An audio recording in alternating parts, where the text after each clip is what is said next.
Welcome to Season 2 of Midwest Covencast Presents Weekend Reads. I'm Marilyn of Midwest Covencast.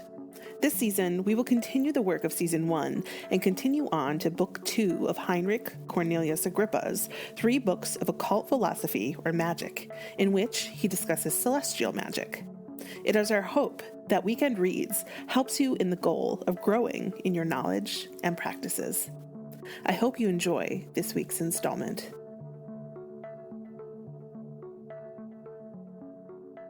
Chapter 50, of certain celestial observations and the practice of some images. I will now show thee the observation of celestial bodies, which are required for the practice of some of these kind of images. So to make any one fortunate, we make an image in which these are fortunate, viz., the significator of the life thereof, the givers of life, the signs and the planets. Moreover, let the ascendant, the middle of the heaven, and the lords thereof be fortunate. Also the place of the sun, and place of the moon, part of fortune, and lord of conjunction, or prevention, made before their nativity, by depressing the malignant planets. But if we will make an image to procure misery, we must do contrawise, and those which we place here fortunate must there be unfortunate by raising malignant stars. In like manner must we do to make any place, region, city, or house fortunate. Also for destroying any prejudicing any of the foresaid. Let there be made an image under the ascension of that man whom thou wouldst destroy and prejudice, and thou shalt make unfortunate the lord of the house of his life, the lord of the ascending, and the moon, and the lord of the house of the moon, and the lord of the house of the Lord ascending, and the 10th house, and the lord thereof. Now for fitting of any place fortunes in the ascendant thereof, and in the 1st, and 10th, and 2nd, and 8th house, thou shalt make the lord of the ascendant, and the lord of the house of the moon fortunate. But to chase away certain animals from certain places, that they may not be generated or abide there, let there be an image made under the ascension of that animal,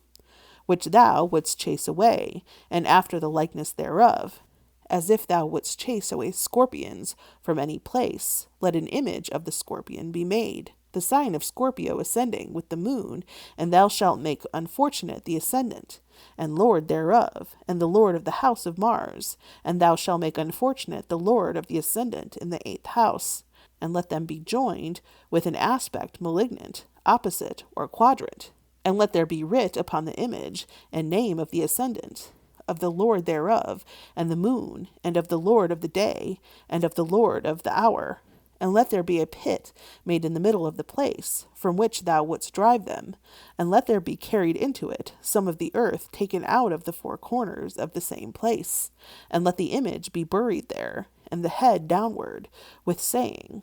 This is the burying of the scorpions, that they may not come into this place, and so of the rest.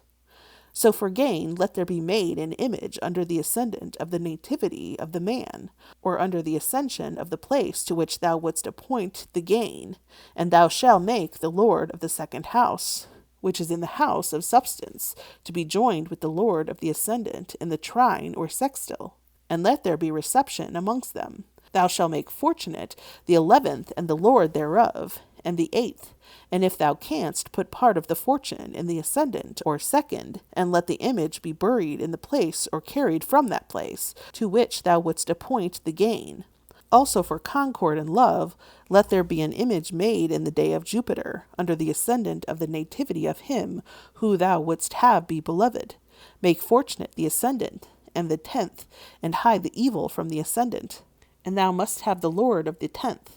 and planets of the 11th fortune, joined to the lord of the ascendant from the trine or sextile with reception, then make another image for him whom thou wouldst stir up to love. Consider if he be a friend or companion of him whom thou wouldst have be beloved.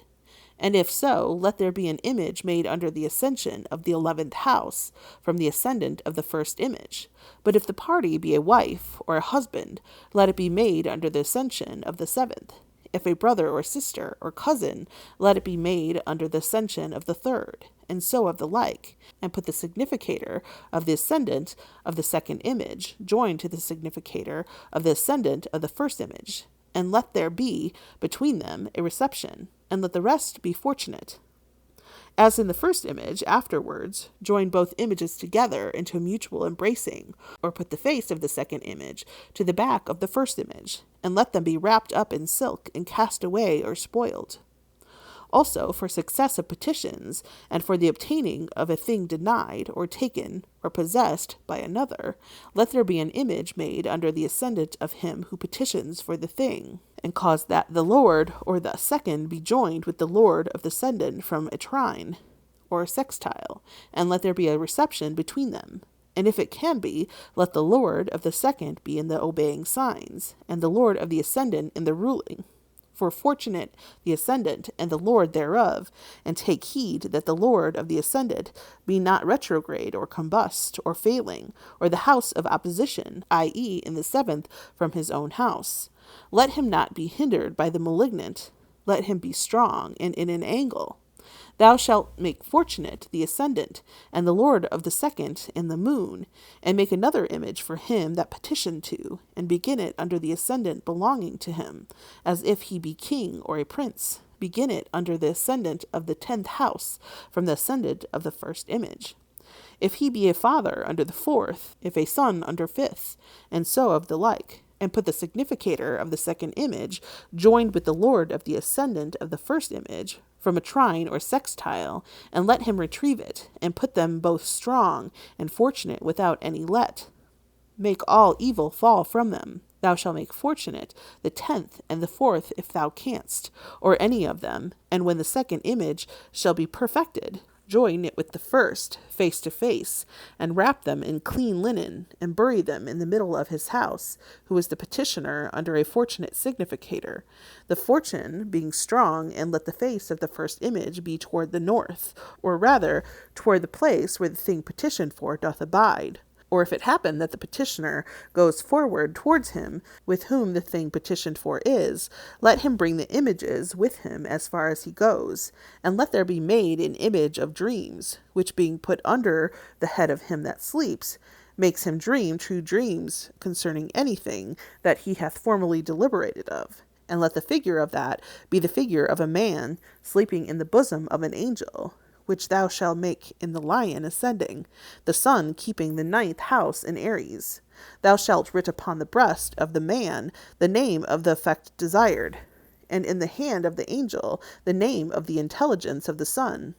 Let the same image be made in Virgo ascending, Mercury being fortunate in Aries in the 9th house, or Gemini ascending in Mercury being fortunate, and keeping the 9th house in Aquarius, and let it be received from Saturn with a fortunate aspect. Let the name of the spirit of Mercury be writ upon it. Let also the same be made in Libra ascending, Venus being received from Mercury in Gemini in the 9th house, by writing upon it the angel of Venus. Besides also, let the same image be made in Aquarius ascending, Saturn fortunately possessing the 9th house in his exaltation, which is in Libra, and let there be writ upon the angel of Saturn. Moreover, let it be made in Cancer, ascending the moon, being received by Jupiter, and Venus in Pisces, and being fortunately placed in the 9th house, and let there be writ upon the spirit of the moon. There are also made rings of dreams of wonderful efficacy, and there are rings of the sun and Saturn,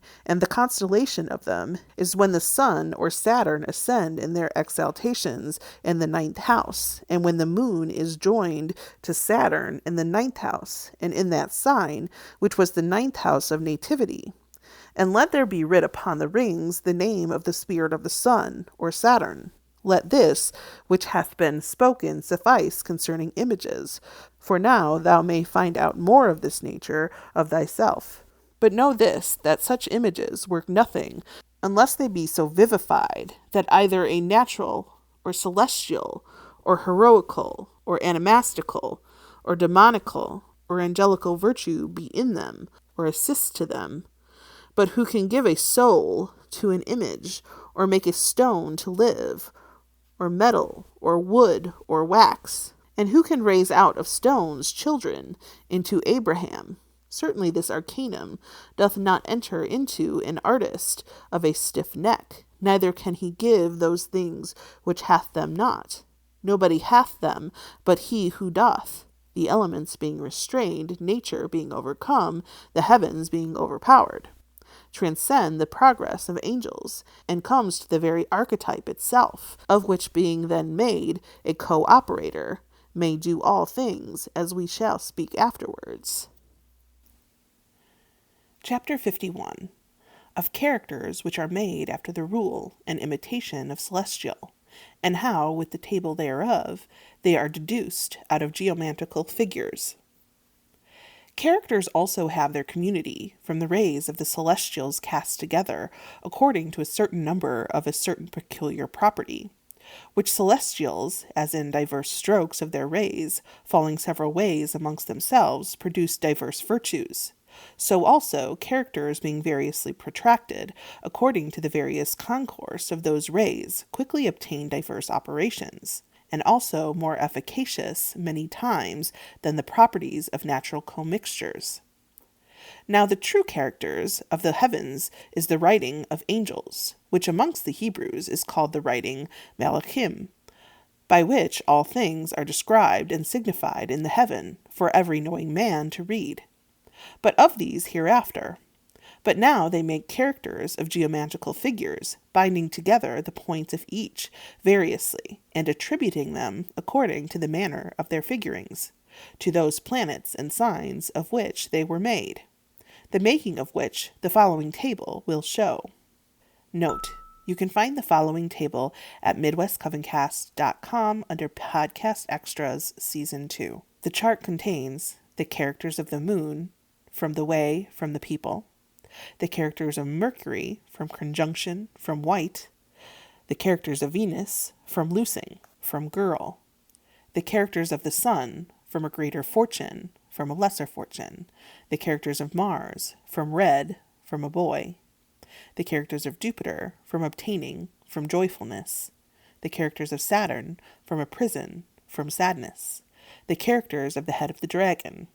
from characters of the tail of the dragon. Chapter 52. Of characters which are drawn from things themselves by a certain likeness. We have spoken above of a certain manner of images made not after the likeness of celestial images, but according to the emulation of that which the mind of the operator doth desire. In like manner, also, it is to be understood of characters, for such like characters are nothing else than images, ill de-articulated, yet having a certain probable similitude with the celestial images, or with that which the mind of the operator desires, whether that be from the whole image, or from certain marks thereof expressing the whole image, as the characters of Aries and Taurus we make thus from their horns. Note: this chapter contains several symbols, and for the purpose of this recording, I will say this symbol. The symbols can be found within their text at MidwestCovencast.com under Podcast Extras, Season 2. This symbol and this symbol. Of Gemini, from embracing this symbol. Of Cancer, from a progress and regress, this symbol. Of Leo, Scorpio, and Capricorn, from their tail, this symbol, and this symbol.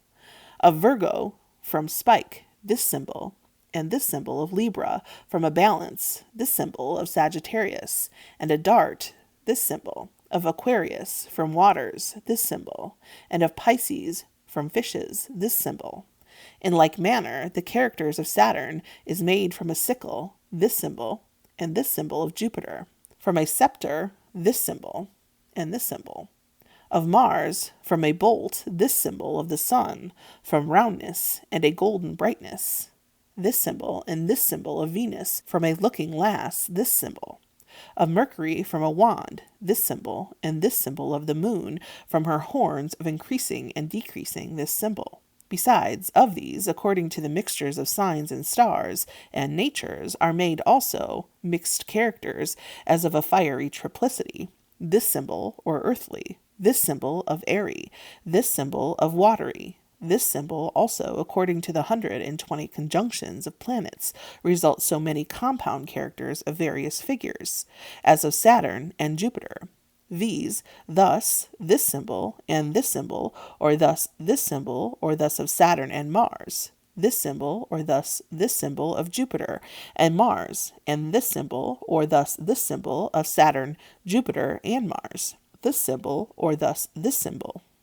And as these are exemplified by 2 and 3, so also of the rest, and of more may they be framed. After the same manner may the characters of other celestial images ascending in any face of degree of signs be compendiously drawn after the likeness of the images, as in these which are made according to the way of imitation of that which the mind of the operator desires. As to love, the figures be mixed together, embracing and obeying one another, but to hatred, on the contrary, turning away the one from the other, contending, unequal, loosed. But now we will here set down those characters which Hermes assigned to the fixed stars, and Behani, and they are these. Note: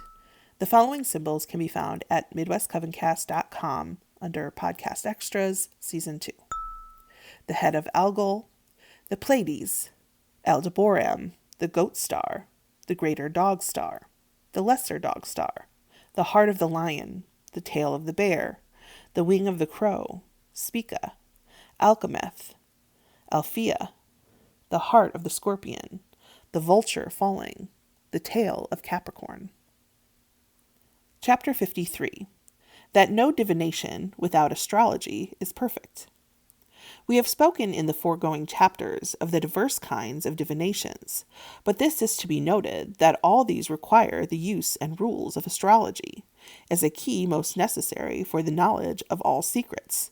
and that all kinds of divinations whatsoever have their root and foundation in astrology, so as that without it they are of little or no use. Yet astrological divination, inasmuch as the celestials are causes and signs of all those things which are and are done in these inferiors, doth give most certain demonstrations by the situation and motion only of celestial bodies, of those things which are occult or future, of which we shall in this place speak no further, since of this science huge volumes have been wrote by the ancients, and are everywhere extant. Therefore, whether the physiognomists look upon the body, or countenance of forehead or head, or the soothsayer searches by dreams or auspicia, that the judgment may be right, the figure of heaven is also to be inquired into. From the judgments whereof, together with conjectures of similitudes and signs, are produced true opinions of the significators. Also, if any prodigy shall appear, the figure of the heaven is to be erected. Also, such things are to be inquired after, which have gone before in the revolution of years, from great conjunctions and eclipses. Then also the nativities, beginnings, entronizations, foundations, and revolutions, perfections, directions of princes, nations, kingdoms, cities, when these shall appear, and upon what place of the celestial figure these fell, that by all these at length we may come to a rational and probable signification of these things.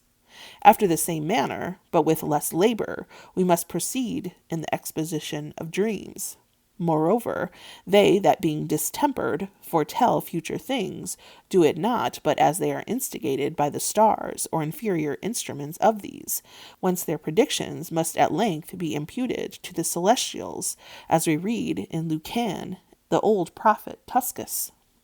The lightning's motion, and the veins which are fibrous and warm, and motion a fair plume wandering in the air, being taught. After the city was viewed, the sacrifice slain, the inspection into the entrails did at length by the dispositions of the celestial stars pronounce judgment.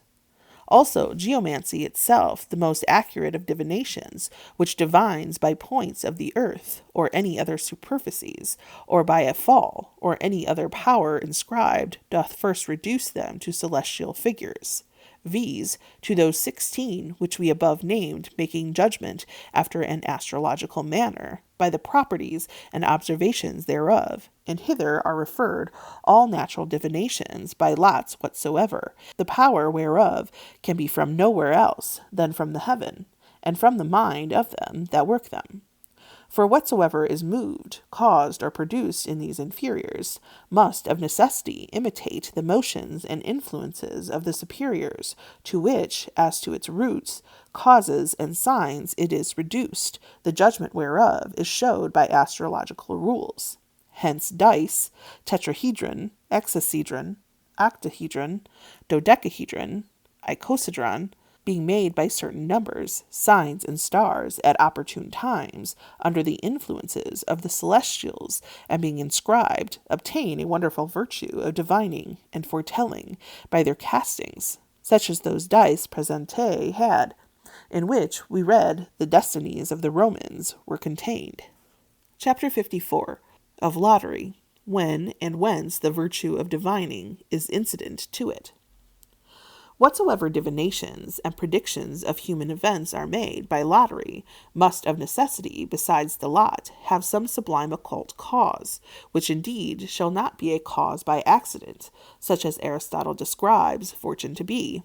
For in the series of causes, seeing according to the Platonists, a cause by accident can never be the prime and sufficient cause, we must look higher and find out a cause which may know and intend the effect. Now this we must not place in corporeal nature,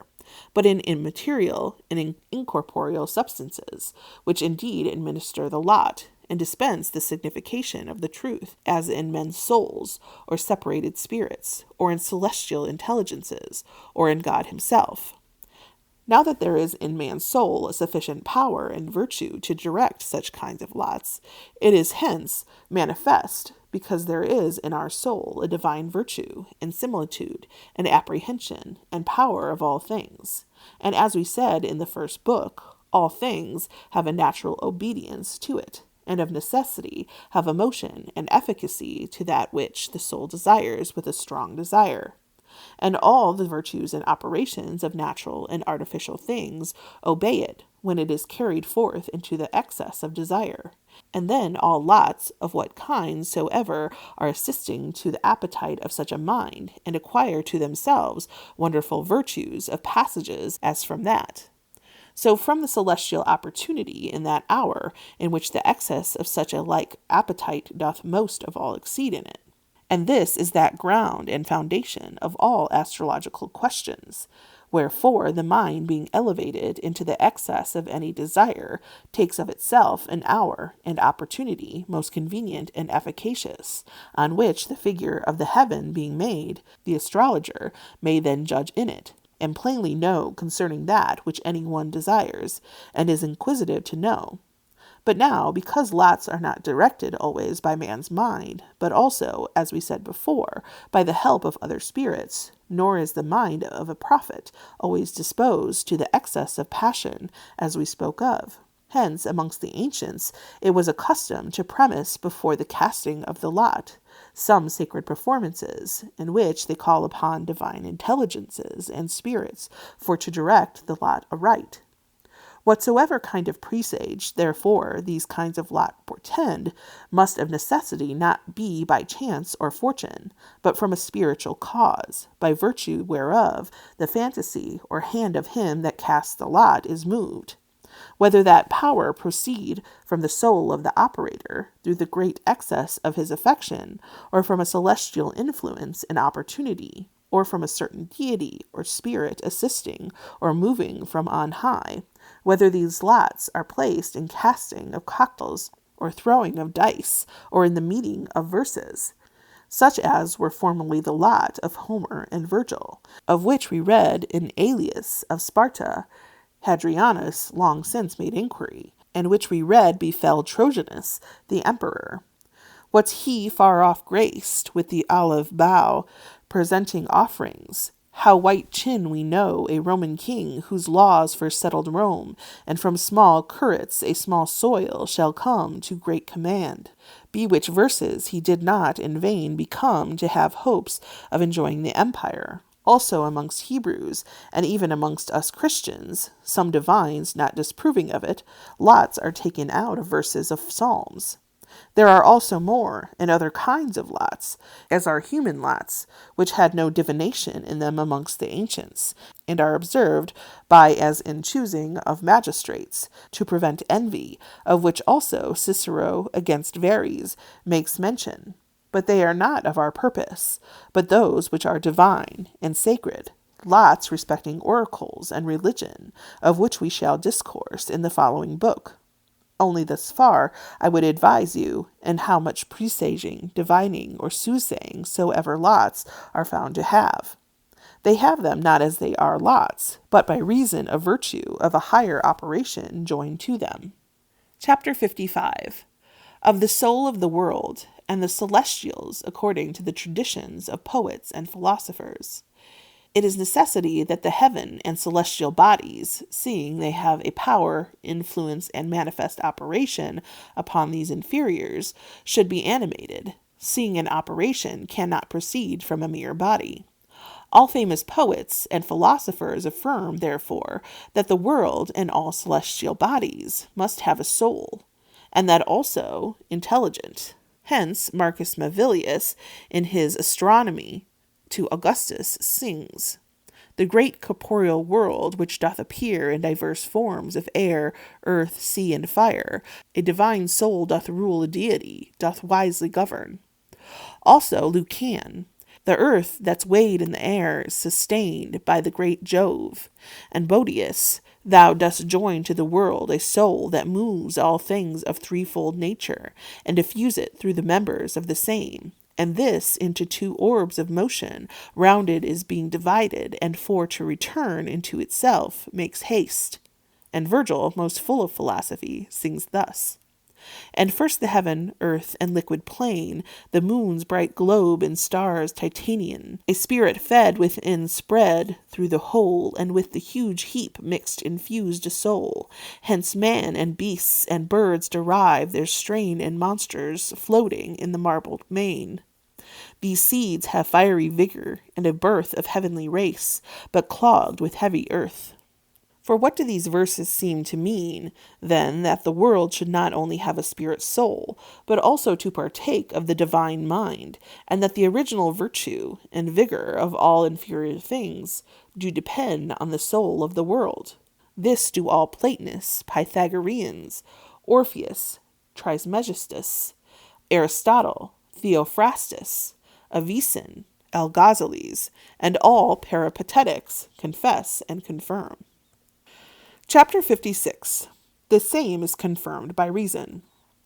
The world, the heavens, the stars, and the elements have a soul, with which they cause a soul in these inferior and mixed bodies. They have also, as was said in the former book, a spirit, which by the mediating of the soul is united to the body. For as the world is a certain whole body, the parts whereof are the bodies of all living creatures. And by how much the whole is more perfect and noble than the parts, by so much more perfect and noble is the body of the world than the bodies of each living thing. It would be absurd that all imperfect bodies and parts of the world, and every base animal, as flies and worms, should be worthy of life, and have a life and soul, and the whole entire world a most perfect, whole, and most noble body, should have neither life nor soul. It is no less absurd that heavens, stars, elements, which give to all things life and soul most largely, should themselves be without life and soul, and that every plant or tree should be of a more noble condition than the heavens, stars, and elements, which are naturally the cause of them, and that living man can deny that earth and water live, which of themselves generate, vivify, nourish, and increase innumerable trees, plants, and living creatures, as most manifestly appears in things that breed of their own accord, and in those which have no corporeal need. Neither could elements generate and nourish such kind of living creatures, if they themselves were without life or soul. But some haply may say that such kind of living creatures are not generated by the soul of the earth or water, but by the influences of celestial souls. These the Platonists answer, that an accident cannot beget a substance, unless haply, as an instrument, it be subjected to the next substance. because an instrument removed from an artificer is not moved to the effect of the art. So also those celestial influences, seeing they are certain accidents being removed from vital substances, or from the life itself, cannot generate a vital substance in these inferiors. And Mercurius, in his book, which he calls De Communi, said, all that is in the world is moved either by increase or decrease. Now what moves must needs have life, and seeing that all things move, even the earth, especially with a generative and alterative motion, they must themselves live. And if any doubt that the heavens live, said Theophrastus, he is not to be accounted a philosopher. And he which denies the heaven to be animated, so that the mover thereof is not the form thereof, destroys the foundation of all philosophy. The world therefore lives, hath a soul in a sense, for it gives life to plants, which are not produced of seed, and it gives sense to animals, which are not generated by coition. Chapter 57. That the soul of the world and the celestial souls are rational and partake of divine understanding. That the above-named souls have reason is apparent hence, for whereas the universal works of the foresaid souls do with a certain perpetual order conspire amongst themselves, it is necessary that they be governed not by chance, but by reason, by which reason they do direct and bring all their operations to a certainty. For it is necessary that the earth shall have the reason of terrene things, and water of watery things, and so in the rest, by which reason each in their time, place, and order are generated, and being hurt are repaired. Therefore philosophers do not think the soul of the earth to be at it were the soul of some contemptible body, but to be rational and also intelligent, yea, and to be a deity. Besides, it would be absurd, seeing we have reasons of our works, that celestial souls and the soul of the universe should not have reasons of theirs. But if, as said Plato, the world be made by very goodness itself, as well as it could be made, it is certainly endowed with not only life, sense, and reason, but also understanding. For the perfection of a body is its soul, and that body is more perfect, which hath a more perfect soul. It is necessary, therefore, seeing celestial bodies are more perfect, that they have also most perfect minds. They partake, therefore, of an intellect and a mind, which the Platonists also prove by the perseverance of their order and tenor. Because motion is of its nature free, it may easily swerve and wander now one way, now another, unless it were ruled by an intellect and a mind, and that also by a perfect mind, foreseeing from the beginning the best way and chief end, which perfect mind indeed, because it is most powerful in the soul, as is the soul and as are the souls of celestial bodies and of elements, without all doubt doth most orderly and perfectly govern the work allotted to it. For bodies do not resist a most powerful soul, and a perfect mind doth not change its counsel. The soul of the world, therefore, is a certain only thing, filling all things, bestowing all things, binding and knitting together all things, that it might make one frame of the world, and that it might be, as it were, one instrument, making of many strings, but one sound, sounding from three kinds of creatures, intellect all, celestial and incorruptible, with one only breath and life. Chapter 58. Of the names of the celestials and their rule over this inferior world, viz. Man. The names of celestial souls are very many and diverse according to their manifold power and virtue upon these inferior things, from whence they have received diverse names, which the ancients in their hymns and prayer made use of, concerning which you must observe that every one of these souls, according to Orpheus's divinity, is said to have a double virtue, the one placed in knowing, the other in vivifying and governing its body. Upon this account, in the celestial spheres, Orpheus calls the former virtue Bacchus, the other a muse. Hence, he is not inebriated by any Bacchus, who hath not first been coupled to his muse. Therefore 9 Bacchuses are designed about the 9 muses, Hence in the ninth sphere, Orpheus puts Bacchus Cribonius and the muse Calliope in the starry heaven, Pisionius and Urania in the sphere of Saturn, Amphiatus and Polyphemnia in the sphere of Jupiter,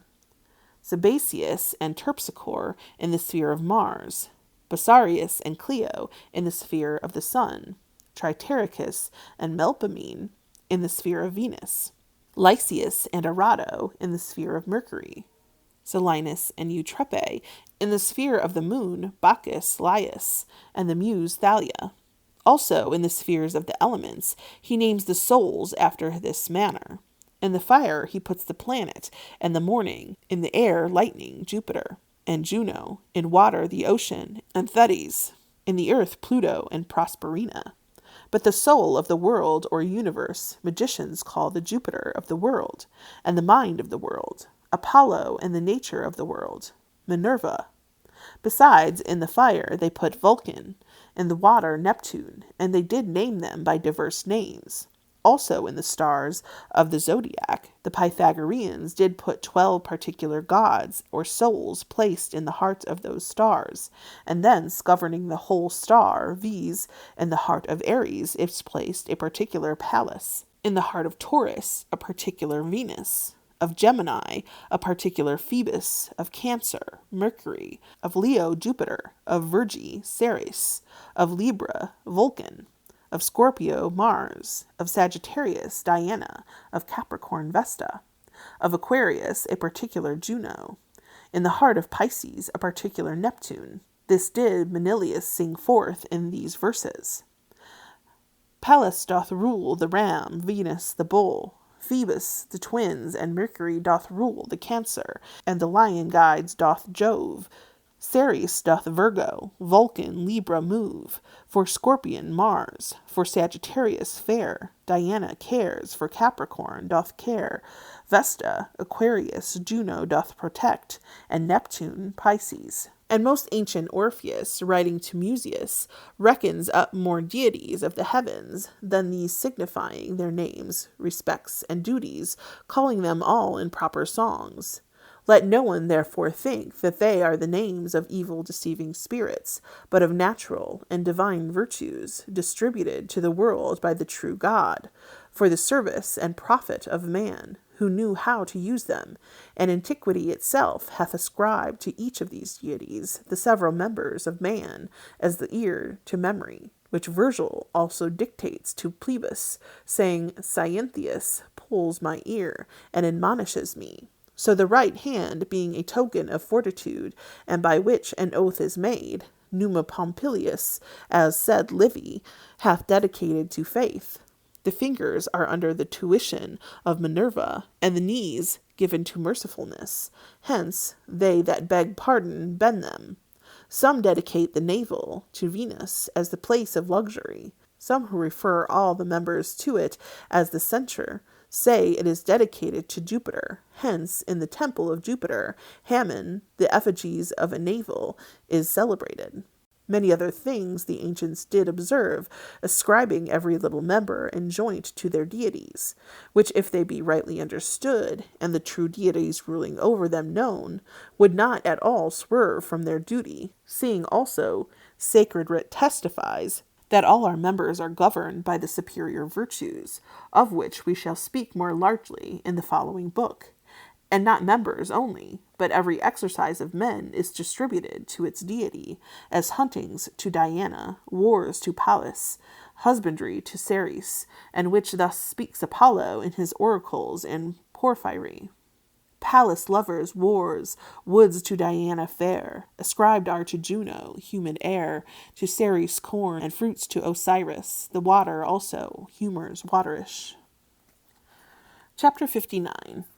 Of the 7 governors of the world, the planets, and of their various names, serving to magical speeches. Moreover, they did call those governors of the world, as Hermes calls them, Saturn, Jupiter, Mars, the Sun, Venus, Mercury, and the Moon, by many names and epithets. These calling Saturn Coilus, Scythe-bearer, the father of the gods, the lord of the time, and the high lord, the great, the wise, the intelligent, and genius revolutor of long space, an old man of great profundity, the author of secret contemplation, impressing or depressing great thoughts in the hearts of men, destroying and preserving all things, overturning force and power, and constituting a keeper of secret things, and a shower of them, causing the loss and finding of the author of life and death. So Jupiter is called, as it were, a helping father, the king of heaven, magnanimous, thundering, lightning, unconquered, high and mighty, great and mighty, good, fortunate, sweet, mild,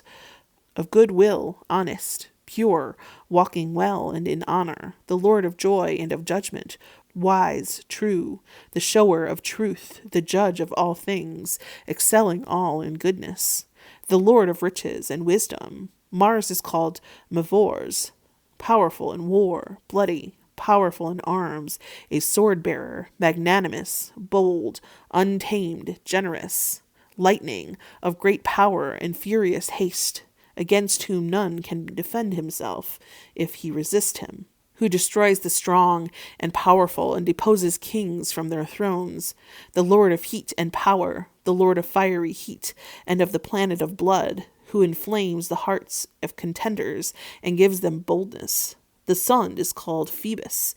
Dispater, Apollo, Titan, Padon, Phanes, Horus, Osiris, as it is in that oracle. The sun, Osiris, Dionysus gay, Apollo, Horus, king ruling the day, who changes times, who gives winds and rain, the king of stars and the immortal flame. He is called also Arsatenens, burning fiery, golden, flaming, radiating of a fiery hair, of a golden hair, the eye of the world, Lucifer, seeing all things, ruling all things, the creator of light, the king of stars, the great Lord good, fortunate, honest, pure, prudent, intelligent, wise, shining over the whole world, governing and vivifying all bodies that have a soul, the prince of the world, keeping all the stars under himself, the light of all the stars, darkening, burning, overcoming their virtue by his approach, yet by his light, the splendor, giving light and splendor to all things. In the night he is called Dionysus, but in the day Apollo, as if driving away evil things. Therefore the Athenians called him Alexicacon, and Homer Vlan, i.e., the driver away of evil things. He is also called Phoebus from his beauty and brightness, and Vulcan from his fiery violence, because the force thereof consists of many fires. He is also called the sun, because he contains the light of all the stars. Hence he is called by the Assyrians Adad, which signifies only, and by the Hebrews Shemesh, which signifies proper. Venus is called the lady, nourishing, beautiful, white, fair, pleasing, powerful, the fruitful lady of love and beauty, the progeny of ages, the first parent of men, who in the beginning of all things joined diversity of sexes together with a growing love, and with an eternal offspring propagates kinds of men and animals, the queen of all delights, the lady of rejoicing, friendly, sociable, pitiful, taking all things in good part, always bountiful to mortals, affording the tender affection of a mother to the conditions of them in misery, the safeguard of mankind, letting no moment of time pass without doing good, overcoming all things by her power, humbling the high to the low, the strong to the weak, the noble to the vile, rectifying and equaling all things. And she is called Aphrodite, because in every sex she is found to be of every mind, and she is called Lucifera, i.e., bringing light, bringing the years of the sun to light, and she is called Hesperus, when she follows the sun, and Phosphorus, because she leads through all things, though never so hard. Mercury is called the son of Jupiter, the crier of the gods, the interpreter of gods, Stilben, the serpent-bearer, the rod-bearer, winged on his feet, eloquent, bringer of gain, wise, rational, robust, stout, powerful, in good and evil, the notary of the sun, the messenger of Jupiter, the messenger between the supernatural and infernal gods, male with males, female with females, most fruitful in both sexes, and Lucan calls him the arbiter of the gods. He is also called Hermes, i.e., interpreter, bringer to light all obscurity, and opening those things which are most secret. The moon is called Phoebe, Diana, Lucina, Prosperina, Hecate, menstruous, of a half form, giving light in the night, wandering, silent, having two horns, a preserver, a night walker, horn bearer, the queen of heaven, the chiefs of the deities, the first of the heavenly gods and goddesses, the queen of spirits, the mistress of all the elements, whom the stars answer. Seasons return, elements serve, at whose nod lightnings breathe forth, seeds bud, plants increase, the initial parent of fruit, the sister of Phoebus, light and shining, carrying light from one planet to another, enlightening all powers by its light, restraining the various passings of the stars, dispensing various lights by the circuits of the sun, the lady of great beauty, the mistress of rain and waters, the giver of riches, the nurse of mankind, the governor of all states, kind, merciful, protecting men by sea and land, mitigating all tempests of fortune, dispensing with fate, nourishing all things, growing on the earth, wandering into diverse woods, restraining the rage of goblins, shutting the openings of the earth, dispensing the light of the heaven, the wholesome rivers of the sea, and the deplored silence of the infernals, by its nods, ruling the world, treading hell under her feet, of whose majesty the birds hasting in the air are afraid, the wild beasts straggling in the mountains, serpents lying hid in the ground, fishes swimming in the sea. But of these, and the like names of stars and planets, and their epithets, surnames, and callings upon, he that will know more, and make more curious inquiry, must betake himself to the hymns of Orpheus, which he that truly understands hath attained to a great understanding of natural magic. Chapter 60. The human imprecations do naturally impress their powers upon external things, and how man's mind, through each degree of dependencies, ascends into the intelligible world, and becomes like to the more sublime spirits and intelligences.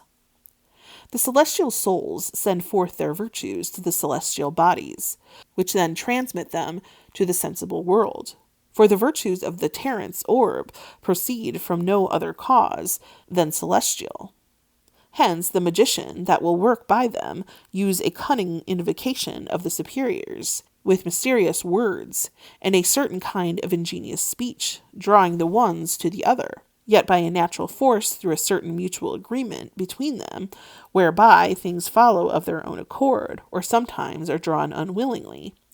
Hence said Aristotle in the 6th book of his mystical philosophy, that when any one by binding or bewitching doth call upon the sun or other stars, praying them to be helpful to the work desired, the sun and other stars do not hear his words, but are moved after a certain manner, by a certain conjunction and mutual series, whereby the parts of the world are mutually subordinate the one to the other, and have a mutual consent, by reason of their great union. As in man's body, one member is moved by perceiving the motion of another, and in a harp, one string is moved at the motion of another. So when any one moves any part of the world, other parts are moved by the perceiving the motion of that. The knowledge, therefore, of the dependency of things following one the other is the foundation of all wonderful operation, which is necessarily required to the exercising the power of attracting superior virtues. Now the words of men are certain natural things, and because the parts of the world mutually draw on the other, therefore a magician, invocating by words, works by powers fitted to nature, by leading some by the love of one to the other, or drawing others by reason of the following of one after the other, or by repelling by reason of the enmity of one to the other, from their contrariety and difference of things and multitude of virtues, which although they are contrary and different, yet perfect, one part. Sometimes also he compels things by way of authority, by the celestial virtue, because he is not a stranger to the heaven.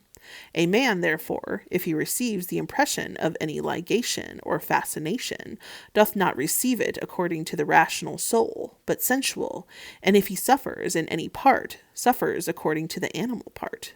For they cannot draw a knowing and intelligent man by reason, but by receiving that impression, and forced by sense, inasmuch as the animal spirit of man is by the influence of the celestials, and cooperation of the things of the world affected beyond his former and natural disposition.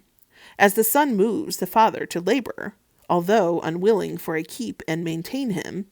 although he be wearied, and the desire to rule is moved to anger and other labors, for to get the dominion, and the indigency of nature and fear of poverty moves a man to desire riches, and the ornaments and beauty of women is an incitement to concupiscence, and the harmony of a wise musician moves his hearers with various passions, whereof some do voluntarily follow the consonancy of art, others conform themselves by gesture, although unwillingly, because their sense is captivated, their reason not being intent to these things. But these kinds of fascinations and ligations the vulgar doth neither admire nor detest by reason of their usualness. But they admire other natural things, because they are ignorant of them, and are not accustomed to them. Hence they fall into errors, thinking those things to be above nature, or contrary to nature, which indeed are by nature, and according to nature. We must know, therefore, that every superior moves its next inferior, in its degree and order, not only in bodies, but also in spirits. So the universal soul moves the particular soul, and the rational acts upon the sensual, and that upon the vegetable. And every part of the world acts upon another, and every part is apt to be moved by another. And every part of this inferior world suffers from the heavens according to their nature and aptitude, as one part of the animal body suffers from another. And the superior intellectual world moves all things below itself, and after a manner contains all the same beings from the first to the last, which are in the inferior world. Celestial bodies therefore move the body of the elementary world, compounded, generable, sensible, from the circumference to the center, by superior, perpetual, and spiritual essences, depending on the primary intellect, which is the acting intellect, but upon the virtue put in by the word of God, which word the wise Chaldeans of Babylon call the causes of causes, because from it are produced all beings. The acting intellect, which is the second from it, depends, and that by reason of the union of this world with the first author, from whom all things being are truly produced. The word, therefore, is the image of God, the acting intellect, the image of the world. The soul is the image of this intellect, and our word is the image of the soul, by which it acts upon natural things naturally, because nature is the work thereof. And every one of those perfects his subsequent, as a father his son, and none of the latter exists without the former, for they are depending amongst themselves by the kind of ordinate dependency, so that when the latter is corrupted, it is returned into that which was next before it, until it come to the heavens, then unto the universal soul, and lastly unto the acting intellect, by which all other creatures exist, and which itself exists in the principal author, which is the creating word of God, to which at length all things are returned. Our soul, therefore, if it will work any wonderful thing in these inferiors, must have respect to their beginning, that it may be strengthened and illustrated by that, and receive power of acting through each degree from the very first author. Therefore, we must be more diligent in contemplating the souls of the stars than their bodies, and the supercelestial and intellectual world than the celestial corporeal, because that is more noble, although this be excellent, and the way to that, and without which medium the influence of the superior cannot be attained to, as, for example, the sun in the king of stars, most full of light, but receives it from the intelligible world above all other stars, because the soul thereof is more capable of intelligible splendor. Wherefore, he that desires to attract the influence of the sun must contemplate upon the sun, not only by the speculation of the exterior light, but also of the interior, And this no man can do unless he return to the soul of the sun, and become like to it, and comprehend the intelligible light thereof with an intellectual sight, as the sensible light with a corporeal eye. For this man shall be filled with the light thereof, and the light thereof, which is an undertype impressed by the supernal orb it receives into itself, with the illustration whereof his intellect, being endowed and truly like to it, and being assisted by it, shall at length attain to that supreme brightness, and to all forms that partake thereof. And when he hath received the light of the supreme degree, then his soul shall come to perfection, and be made like to the spirits of the sun, and shall attain to the virtues and illustrations of the supernatural virtue, and shall enjoy the power of them, if he hath obtained faith in the first author. In the first place, therefore, we must implore assistance from the first author, and praying not only with mouth, but a religious gesture and supplicant soul, also abundantly, incessantly, and sincerely, that he would enlighten our mind, and remove darkness, growing upon our souls by reason of our bodies. End matter. To the most renowned and illustrious prince, Hermanus of Wyda, Prince Elector, Duke of Westphalia and Angaria, Lord Archbishop of Colonia, and Paderborn, his most gracious Lord Henry Cornelius Agrippa of Nettelsheim. It is very excellent opinion of the ancient magicians, most illustrious prince, that we ought to labor in nothing more in this life than we degenerate not from the excellency of the mind, by which we come nearest to God, and put on the divine nature, lest at any time our mind, waxing dull by vain idleness, should decline to the frailty of our earthly body and vices of the flesh, so we should lose it, as it were cast down by the dark precipice of perverse lusts. Wherefore we ought so to order our mind, that it by itself, being mindful of its own dignity and excellency, should always both think, do, and operate something worthy of itself. But the knowledge of the divine science doth only and very powerfully perform this for us. When we, by the remembrance of its majesty, being always busied in divine studies, do every moment contemplate divine things, by a sage and diligent inquisition, and by all the degrees of the creatures ascending even to the archetype himself, to draw from him the infallible virtue of all things, which those that neglect, trusting only to natural and worldly things, are wont often to be confounded by diverse errors and fallacies, and very often to be deceived by evil spirits. But the understanding of divine things purges the mind from errors, and renders it divine, gives infallible power to our works, and drives far the deceives and obstacles of all evil spirits, and together subjects them to our commands. Yea, it compels even good angels,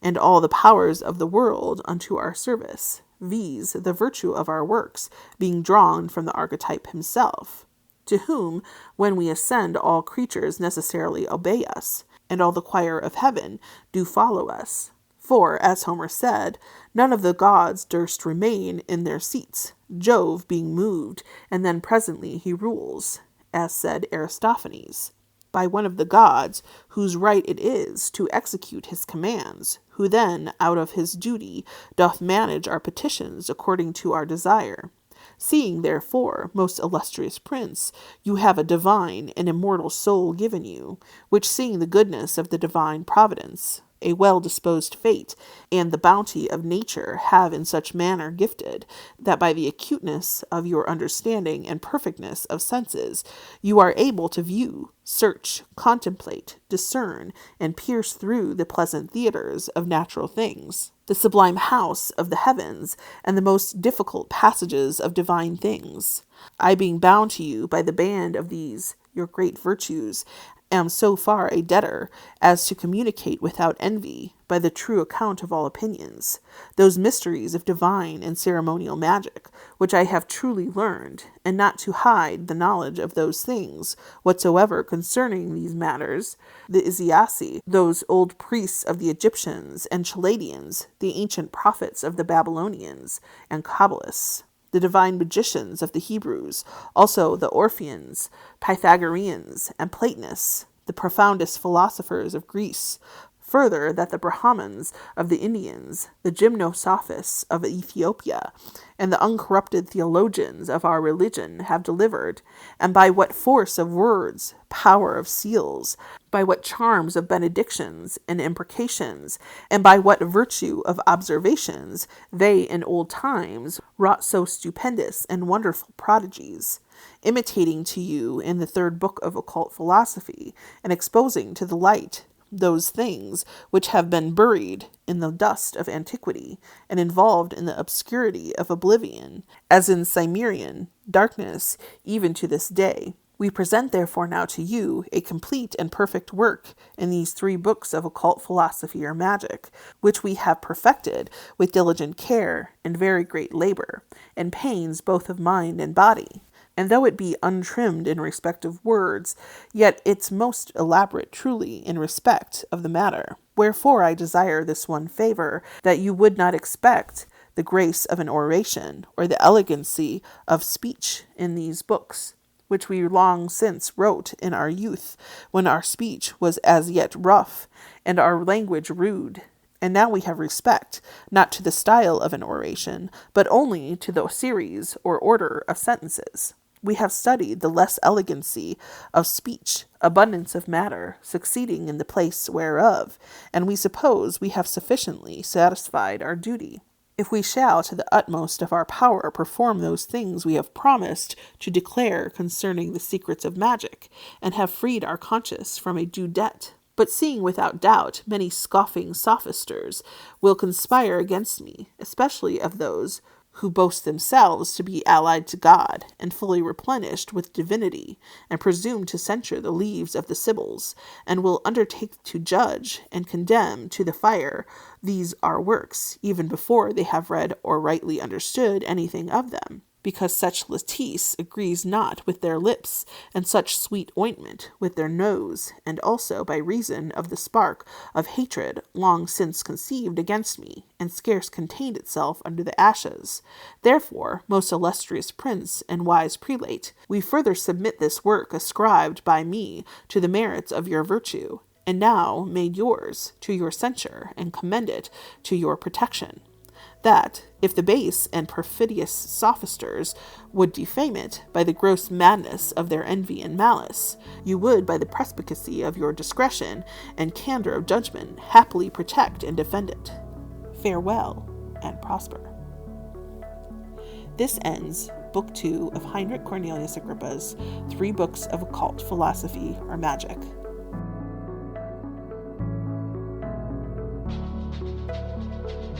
Thank you for listening to this week's episode of Midwest Covencast Presents Weekend Reads.